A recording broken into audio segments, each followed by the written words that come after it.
wabarakatuh. Alhamdulillahi rabbil alamin. Wal aqibatu lil muttaqin wala 'udwana illa 'alal zalimin. Asyhadu an la ilaha illallah wahdahu la syarika lah. Wa asyhadu anna Muhammadan 'abduhu wa rasuluhu la nabiyya ba'dah. الذي أدى الأمانة وبلغ الرسالة ونصح الأمة وجاهد في سبيل الله حق جهاده. اللهم صل وسلم وبارك على هذا النبي الكريم نبينا محمد المصطفى صلى الله عليه وسلم وعلى آله وأصحابه أجمعين. أما بعد. يقول الله جل وعلا في محكم كتابه وهو أصدق القائلين أعوذ بالله من الشيطان الرجيم يا أيها الذين آمنوا اتقوا الله حق تقاته ولا تموتن إلا وأنتم مسلمون. وقال صلى الله عليه وسلم اتق الله حيثما كنت واتبع السيئة الحسنة تمحها وخالق الناس بخلق حسن. Ma'asyiral hadirin wal hadirat jamaah sekalian rahimakumullah wa a'azzakumullah. Alhamdulillah, kita bersyukur atas segala nikmat yang Allah limpahkan kepada kita, terutama nikmat iman, nikmat Islam, nikmat kesehatan, yang dengannya alhamdulillah pada malam yang penuh dengan rahmat Allah ini kita kembali dihimpun di majlis yang mulia ini, dan kita semua mohon kepada Allah mudah-mudahan apa yang kita lakukan bersama Allah Ta'ala catat sebagai amal soleh kita yang kelak akan menjadi pemberat timbangan kebaikan kita di akhirat. Amin ya rabbal alamin. Salam takdim kita sampaikan kepada suhasana kita Rasulullah sallallahu alaihi wasallam beserta keluarga, para sahabat dan seluruh pengikut beliau ila yaumil qiyamah. Bapak Ibu sekalian,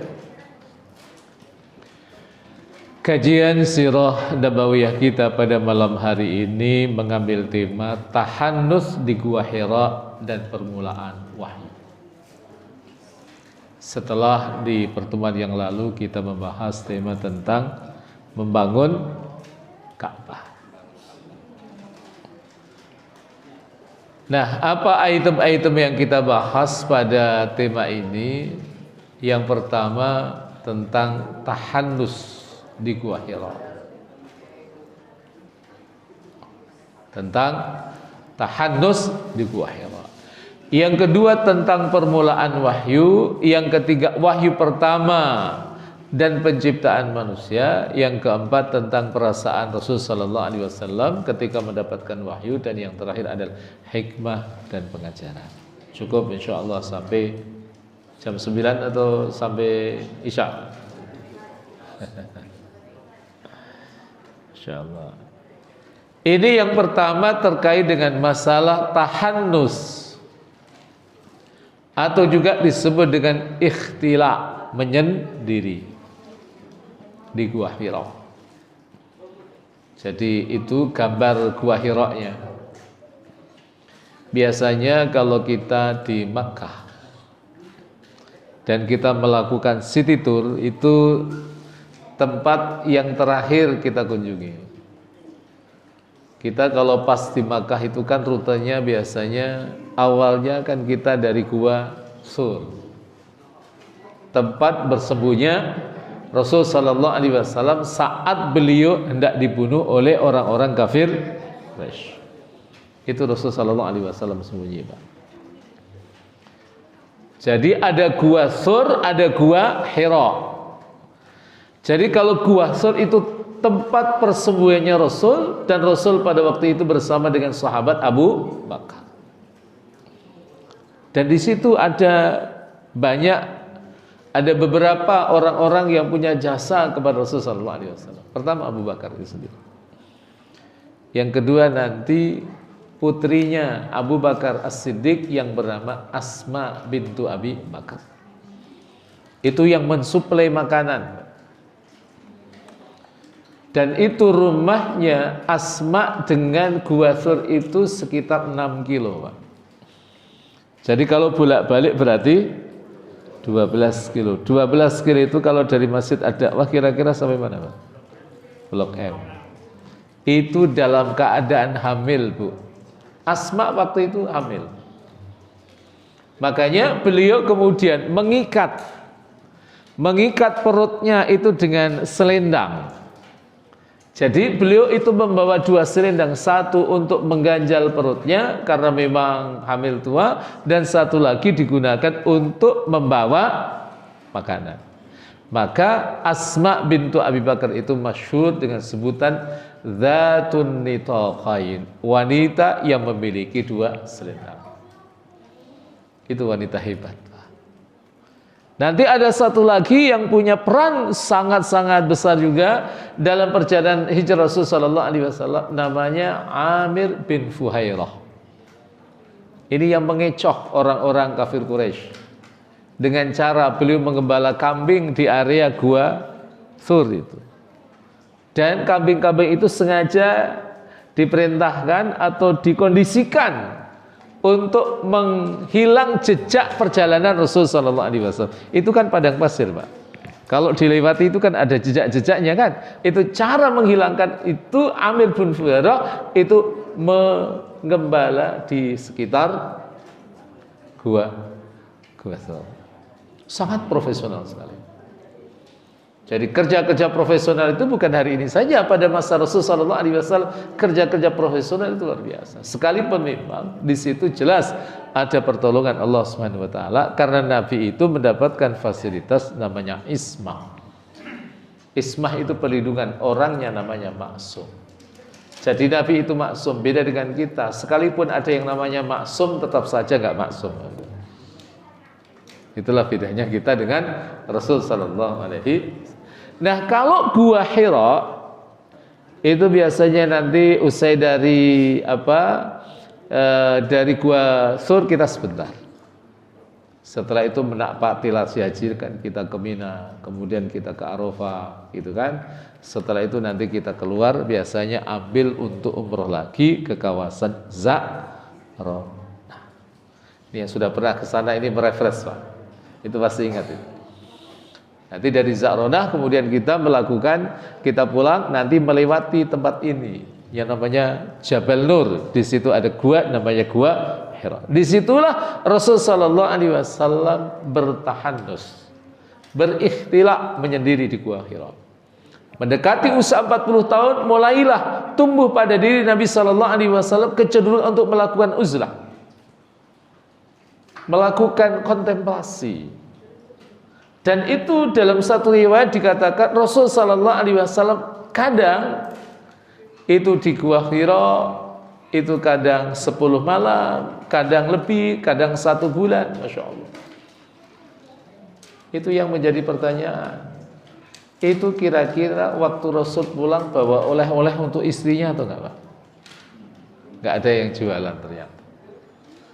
Disitulah nanti ada tokoh besar, wanita yang punya jiwa besar di balik orang hebat, yaitu Khadijah radhiyallahu anha. Silahkan, kok ada tokoh besar, tokoh hebat, pasti di belakangnya ada wanita yang punya jiwa besar. Selama 3 tahun, Pak. 10 hari, kadang 1 pekan, kadang 2 pekan, kadang 3 pekan, kadang 1 bulan.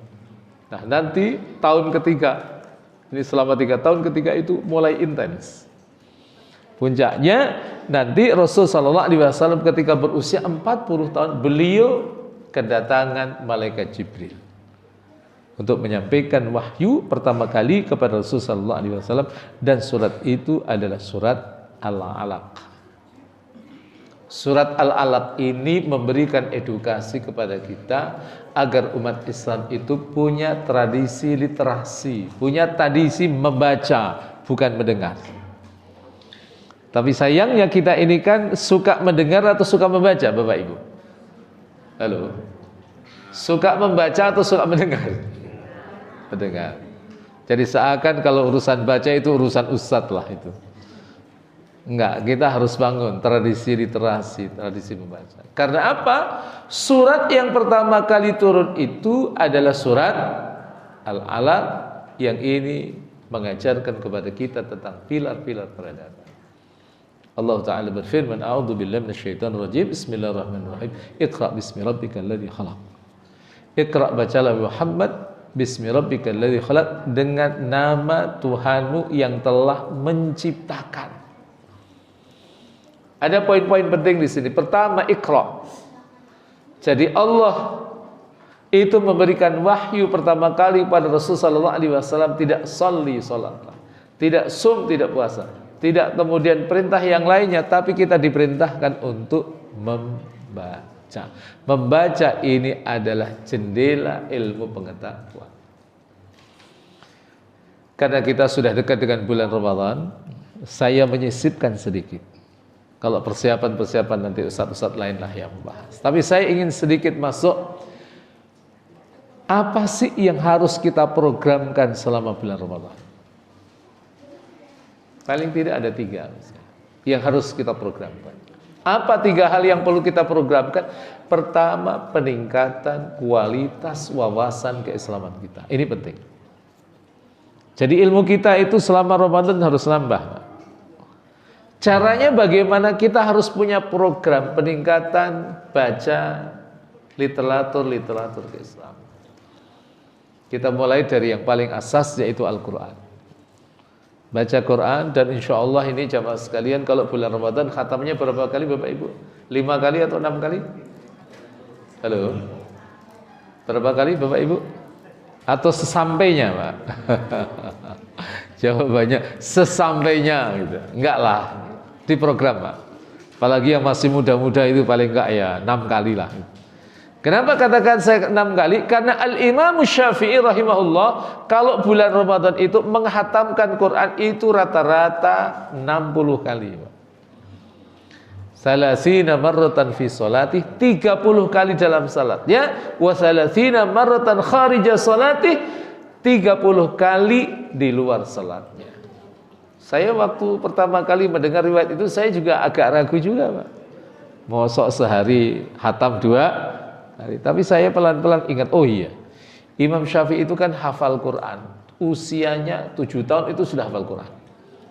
Berbeda dengan kita kan Bapak Ibu, kan kita masih proses ngafalin Quran kan gitu. Kita masih proses. Tapi Imam Syafi'i 7 tahun sudah hafal. Jadi Allah memberikan keberkahan yang sangat luar biasa. Tapi saya tidak merekomendasikan Bapak Ibu sekalian membaca dalam 1 bulan itu 60 kali, saya tidak merekomendasikan. Pasti enggak kuat itu Pak. Tapi baca sekali khatam lah minimal. Siap Bapak Ibu insya Allah. Kalau yang rajin ngaji nggak hatam itu bagaimana yang nggak ngaji kan itu. Yang ngaji lah, kita memberikan keteladanan antara kita dengan Allah. 1 kali hatam ini. Nah cuma kemudian agar interaksi kita terhadap Al-Quran ini lebih maksimal, jangan dibaca Al-Qurannya saja, tapi sekaligus dibaca terjemahannya.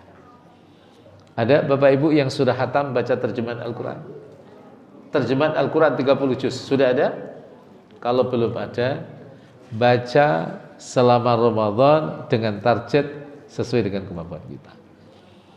Misalnya Bapak Ibu sekalian, selama Ramadan tahun 1443 Hijriah ini, saya akan membaca terjemahan Al-Quran 1 juz 30 misalnya. Siap insya Allah Bapak Ibu? Siap insya Allah? Insya Allah. Baca terjemahnya. Nikmat kita akan membaca Al-Quran dan kita tahu artinya. Bagi jamaah yang sudah pernah hatam, baca terjemahan, baca Al-Quran ditingkatkan. Baca tafsirnya. Kita ini berupaya juga semaksimal mungkin.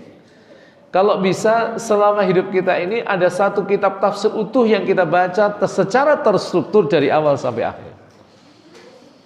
Yaitu misalnya tafsir Ibnu Katsir. Itu dibaca Pak. Itu nggak usah beli, download di Android itu banyak Pak. Buka PDF drive, nanti buka tulis download tafsir Ibnu Katsir. Udah muncul semua itu. Masya Allah, luar biasa. Kalau dulu harus beli, sekarang tidak. Nah, nanti kalau yang sudah baca tafsir, baca ulumul Quran. Jadi ilmu kita itu terstruktur. Nah, karena memang referensi keagamaan kita tidak hanya Al-Quran, tapi juga ada hadis Rasulullah SAW. Pengetahuan kita tentang hadis juga kita tata. Baca Arba'in An-Nawawiyah. Itu ada 42 hadis. Yang belum pernah khatam baca kitab apapun, tolong baca hadis Arba'in An-Nawawiyah. Itu hanya 42 hadis. Itu di Android banyak. Kita bisa download itu. Yang sudah pernah baca syarahnya, itu ada kitab Syarah Arba'in An-Nawawiyah, namanya kitab Al-Wafi karya Dr. Al-Buwo. Baca. Nanti setelah itu kalau sudah baca Riyadhus Shalihin, kalau Riyadhus Shalihin sudah baca Sahih Bukhari selesai, baca Sahih Muslim. Pinter Pak itu. Sahih Muslim selesai, Sunan Abi Dawud selesai, Ibnu Majah, At-Tirmidzi, An-Nasa'i, Musnad Imam Ahmad baca. Agar kita punya struktur ilmu yang baik, dan juga nanti kalau sudah selesai baca mustalah hadisnya. Nanti kalau ada apa-apa nggak tahu, fas'alu ahla dzikri in kuntum la ta'lamun. Tanya yang ahlinya kalau kita tidak tahu. Jadi jangan membuat kesimpulan prematur, nggak tahu kasih tanda tanya begitu. Ini tradisi Iqra. Ini simbol peningkatan wawasan keislaman kita. Nanti silahkan baca tentang Sirah Nabawiyah. Kalau nunggu saya ini kan harus bertahun-tahun, Pak. Wong waktunya cuma dari maghrib sampai isya. Saya pengennya itu sampai jam 10 gitu, Pak itu. Ya, masalahnya kan Bapak Ibu nggak kuat kan. Sampai itu saya juga nggak kuat juga itu. Masya Allah. Ini kan lama. Coba dibaca. Ada satu buku tentang Sirah Nabawiyah, tentang biografi Rasulullah SAW. Itu ada juga. Nggak usah beli, Pak. Ada di HP, bisa langsung download. Tapi kalau nanti Bapak Ibu sekalian nggak punya dan memang downloadnya agak susah, WA saya aja. Nanti saya kirimkan materi-materi itu. Jadi kita ini sebagai seorang, nggak ada yang namanya nganggur, itu nggak ada. Lagi ngapain nganggur? Enggak. Wong ilmu Allah itu banyak sekali. Sampai kita meninggal itu, kalau kita membaca ilmu Allah nggak akan pernah habis. Ini yang perlu kita tata. Kemudian yang kedua, Bapak Ibu sekalian, yang tidak kalah pentingnya untuk kita program ada peningkatan kualitas jiwa kita, nafsu kita. Nafsu itu kan ada 3 kan dalam Al-Quran. Ada yang namanya nafsul ammarah, penjelasannya ada dalam surat 12 ayat yang ke-53. Wa ma ubarri'u nafsi innan nafsa la'ammaratum bisu. Itu ada ammarah, nafsul ammarah yang selalu menyuruh kita untuk melakukan kemaksiatan kepada. Ada yang jenis kedua namanya nafsul lawamah. Ini kelas middle, kelas pertengahan. Jadi nafsu pelakunya kalau melakukan kemaksiatan langsung menyela pelakunya. Itu nafsu lawamah. Ada dalam surat 75 ayat 2. La uqsimu biyaumil qiyamah wa la uqsimu bin nafsil lawamah. Nah, satu lagi ini mudah-mudahan yang harus kita hadirkan itu nafsul mutmainnah. Ada di dalam Al-Fajr. Ya ayyatuhan nafsul mutmainnah, irji'i ila rabbiki radiyatan mardiyah fadkhuli fi ibadi wadkhuli. Caranya bagaimana? Coba hari-hari ini Bapak Ibu sekalian, coba catat, telusuri, evaluasi, koreksi, adakah penyakit hati dalam diri kita? Kira-kira ada atau enggak ada, Pak? Halo? Penyakit riya, penyakit sum'ah, penyakit ujub, merasa diri kita hebat, meremehkan orang lain, menolak kebenaran, sombong, mengikuti hawa nafsu, cinta dunia, hasad. Kira-kira masih ada atau sudah nggak ada semua dalam hati kita, Pak? Halo, masih ada atau tidak? Kalau masih, itu diprogramkan bagaimana Ramadan itu kita jadikan sebagai bulan di mana kita membersihkan penyakit hati itu, Pak. Jadi nanti kita keluar dari bulan Ramadan kita merasa nyaman. Merasa nyaman. Hati kita tidak suka paling hebat, tidak merasa paling hebat. Karena orang merasa paling hebat itu gak nyaman. Kalau ada orang melampauinya itu pasti gak suka. Munculnya hasad. Itu yang harus kita hindari. Nah, baru yang ketiga adalah solidaritas sosial. Jadi selama bulan Ramadan itu upayakan ibu-ibu tolong masaknya dilebihin sedikit 1 porsi, Bu. Nanti kasihkan secara bergiliran selama 30 hari ngasih buka puasa sama tetangga-tetangga kita. Tidak usah yang ideal. Kalau buat sayur asem nanti 1 mangkok itu nanti khusus untuk tetangga sebelah kanan. Dan besok setelah sayur asem sayur lodeh juga sama. Kan kata Rasul, kalau kamu masak perbanyak apanya, Bu? Yang diperbanyak, Bu? Kuahnya, airnya kan. Itu maksudnya nggak air saja, maksudnya perhatikan orang-orang yang ada di sekeliling. Jadi disitulah nanti akan muncul harmoni sosial. Kan kata Rasul, tahadu tahabu, salinglah kalian itu memberikan hadiah, maka kalian akan saling mencintai. Masya Allah. Di program. Jadi yang sekalian ini terkait dengan perintah Iqra. Iqra bismi rabbikal ladzi khalaq, dengan menyebut nama Tuhanmu yang menciptakan. Ini sebenarnya isyarat kalau kita belajar itu motifnya karena Allah. Jangan karena manusia. Karena kalau manusia, karena materi, kita akan menjadi orang-orang yang maaf rendah. Lihat Bapak sekalian. Orang-orang yang belajar itu karena motifnya karena dunia.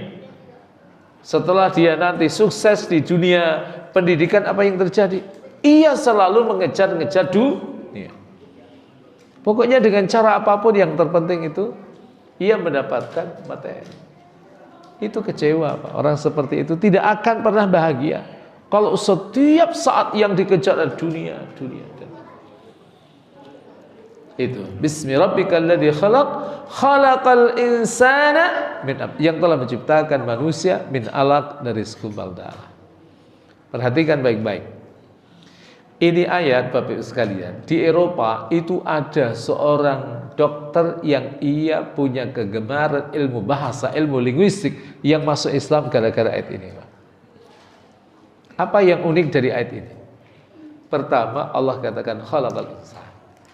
Ia telah menciptakan manusia. Artinya yang diciptakan oleh Allah tidak hanya orang-orang mukmin, yang tidak beriman juga yang menciptakan adalah Allah. Nah, mana titik atau kata yang menjadikan seorang dokter yang ahli bahasa itu di Eropa yang masuk itu adalah kata min alaq, dari segumpal darah. Ibu-ibu, saya minta maaf, yang pernah hamil dulu, pertanyaan saya, di mana posisi segumpal darah ketika ia berada dalam perut seorang ibu? Di mana, Bu? Di perut? Iya, pasti itu. Posisi pasnya di mana? Ternyata ia menempel kokoh dalam dinding rahim. Menempel kokoh itu bahasa Arabnya itu alaqah. Jadi kata alaqin kalau bentuknya adalah kata benda, itu artinya segumpal darah. Tapi kalau bentuknya verb, bentuknya kata kerja, maka artinya adalah menempel kokoh. Maka ketika seorang dokter ini dia mendapatkan satu fakta bahwa ada korelasi, ada hubungan antara aspek medis dan aspek bahasa, akhirnya ia mengambil kesimpulan, pasti ini bukan perkataan manusia, pasti ini adalah perkataan Tuhan, dan akhirnya ia mendapatkan hidayah dari Allah dan akhirnya masuk. Itu kalau ditinjau dalam kajian tafsir, itu adalah kajian tafsir ilmi, kajian tafsir sains. Jadi sekarang kajian tafsir itu banyak sekali yang bersifat tematik. Nanti ada Al-Quran dan hidrologi tentang air, ada Al-Quran dan ekologi, ada Al-Quran dan arkeologi, ada Al-Quran dan astronomi, ada Al-Quran dan oceanografi. Banyak kajian-kajian itu. Ada yang memang fokus di dalam penulisan mukjizat ilmi dalam Al-Quran, itu untuk konsumsi-konsumsi tertentu. Setelah itu Allah katakan Iqra. Kembali kita diperintahkan untuk membaca. Iqra wa rabbukal akram, dan Tuhanmu yang paling mulia, alladzi 'allama bil qalam, yang telah mengajarkan manusia dengan perantaraan pena. Jadi kalau kita ingin pintar, kalau ngaji dicatat. Tapi di sini kan kelihatannya ini yang hadir ini kayak Imam Hasan Al-Basri semua, Pak. Imam Hasan Al-Basri itu kalau kemana-mana nggak pernah bawa tulisan. Karena apa? Idza sami'a hafidha. Ketika mendengar langsung hafal. Ini kan idza sami'a hafidha. Bahkan idza kharaja min baitihi ghatta udhunaihi bil qutan. Beliau itu menutup telinganya dengan kapas. Satu saat beliau ditanya, "Limadha ya Syekh?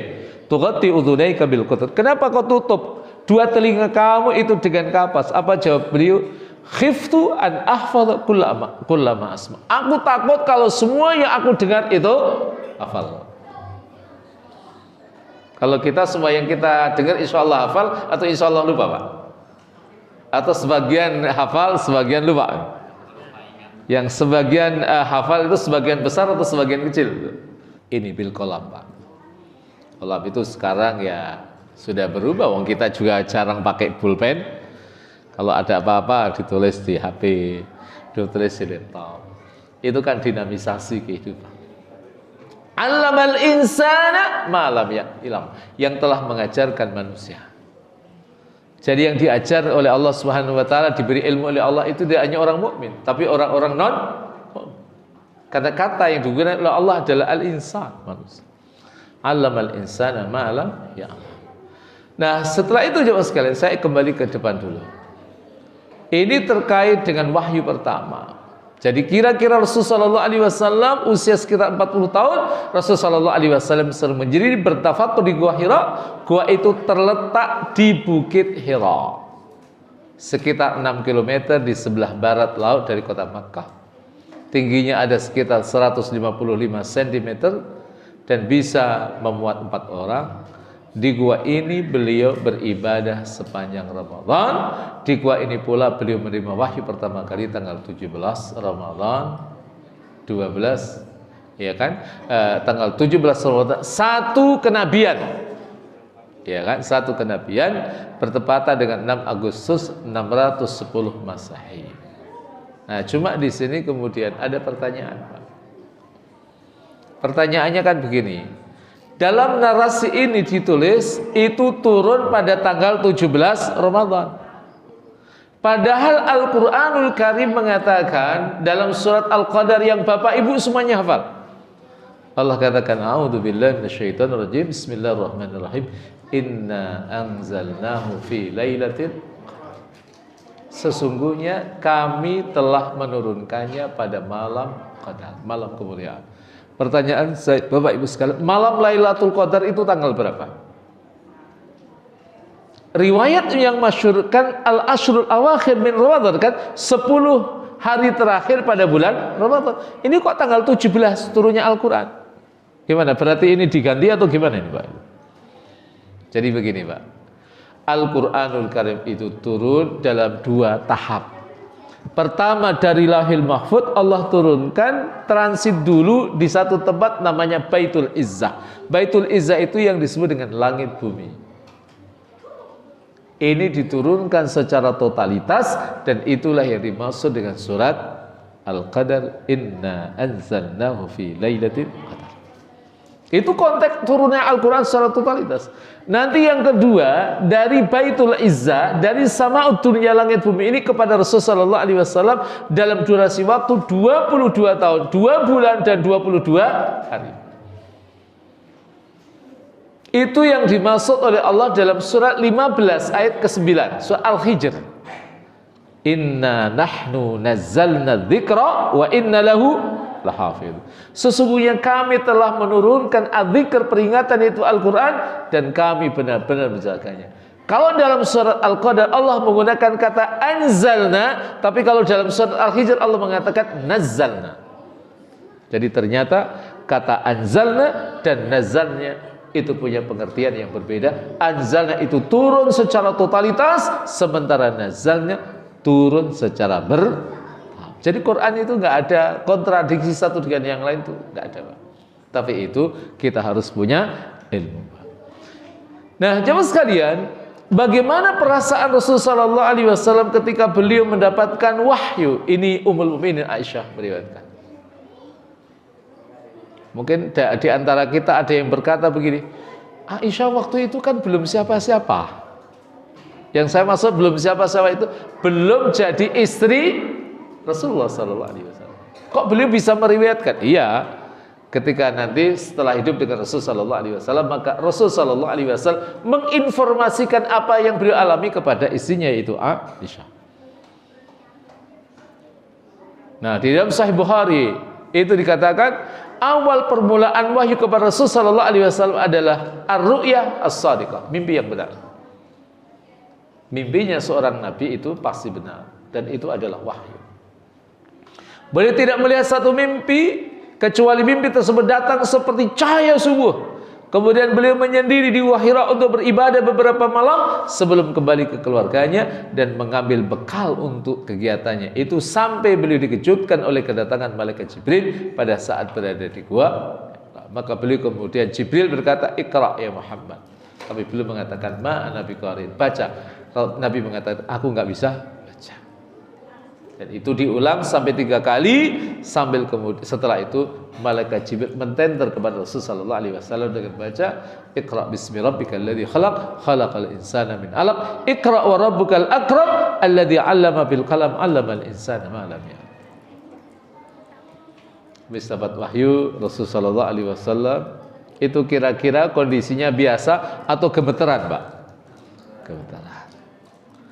Pulang-pulang, Masya Allah, bilang sama istrinya. Siapa istrinya waktu itu? Khadijah radhiyallahu anha. Beliau mengatakan, "Zammiluni, zammiluni, selimuti aku, selimuti aku, selimuti aku." Apa yang terjadi? Disitulah Sayyidah Khadijah tampil menjadi sosok seorang wanita yang punya sifat luhur, namanya sifat rozana.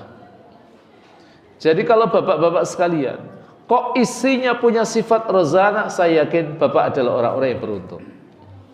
Karena perempuan itu punya sifat rozana itu nggak banyak juga.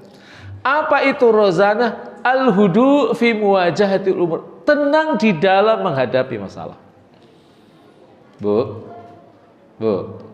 biasanya kalau punya masalah suaminya curhat, ngomong gitu kan, biasanya langsung tetap dihadapi dengan tenang atau grogi itu. Apalagi ini urusan wahyu, Pak. Masya Allah. Dan Khadijah radhiyallahu anha mengatakan, "Wallahi innallaha lan yukhzika abadan." Demi Allah, Allah tidak akan menghinakan engkau. Innaka latasilur rahim. Engkau adalah orang yang rajin melakukan silaturahim, wa tut'imul ji'an, dan rajin memberikan makan orang yang dalam keadaan lapar.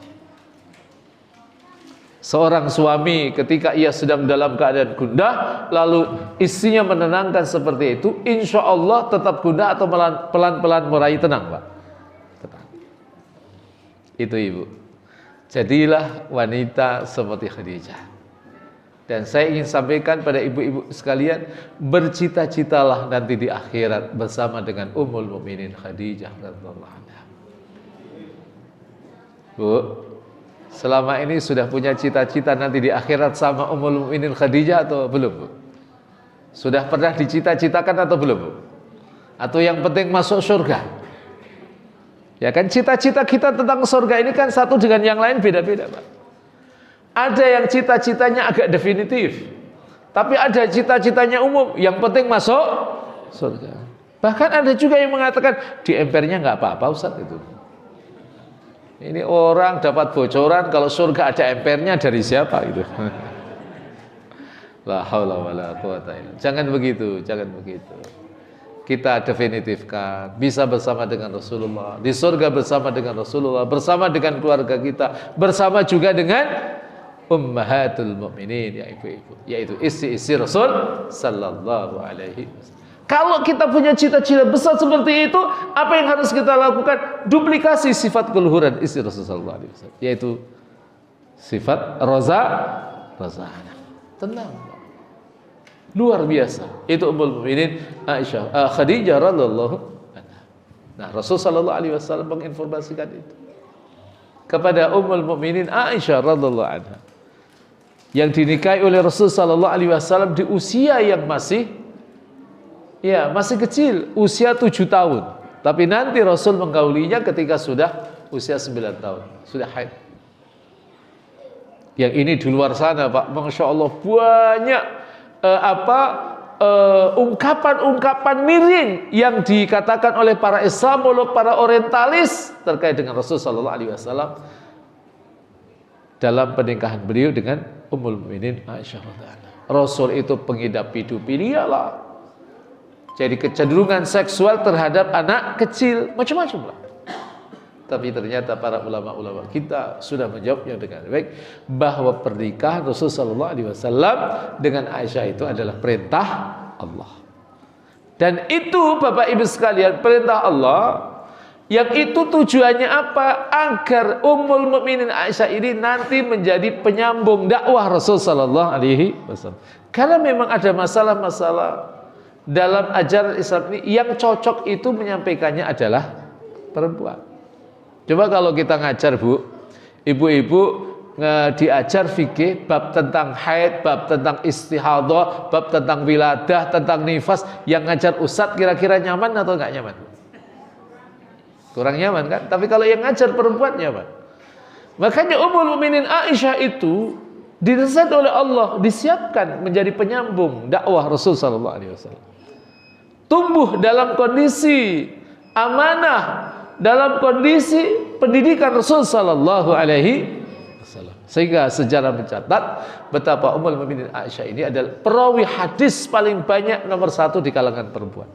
Tidak ada selain Aisyah radhiyallahu anha. Kalau laki-laki ada yang melampaui beliau itu ada 3. Abu Hurairah, Abdullah ibnu Umar, dan satu lagi Anas bin Malik. Nah, baru nomor 4 beliau. Dan perempuan pertama yang paling banyak meriwayatkan hadis adalah Ummul Mukminin Aisyah radhiyallahu anha. Jadi saya ingin mengatakan wahyu yang Allah berikan kepada Rasul sallallahu alaihi wasallam itu pertama kali ketika Rasul usia 40 tahun saat beliau sedang bertahanus di Gua Hira, dan itu menandai beliau adalah sebagai nabi dan Rasul Allah Subhanahu wa taala. Dan kita juga mendapatkan pelajaran bagaimana kita harus menjadi umat yang memiliki perhatian aspek literasi, banyak baca, terutama anak-anak kita, Pak. Anak-anak kita itu kalau pintar kondisikan sejak kecil banyak baca. Dan satu lagi yang tidak kalah pentingnya untuk ibu-ibu, miliki sifat roza, nah tenang di dalam menghadapi masalah, yakin Allah memberikan ketentraman dalam keluarga kita. Saya kira ini Bapak Ibu sekalian, sekalipun memang belum bisa disampaikan semuanya karena memang kajian-kajian seperti memang waktunya mestinya agak panjang ya. Tapi ma la yudraku kulluh, la yutraku kulluh, sesuatu yang tidak bisa digapai semuanya bukan berarti ditinggal semuanya. Mudah-mudahan bermanfaat. Kita tutup dengan doa kafaratul majelis. Subhanaka bihamdik, asyhadu an la ilaha illa anta, nastaghfiruka wa natubu ilaik. Wassalamualaikum warahmatullahi wabarakatuh.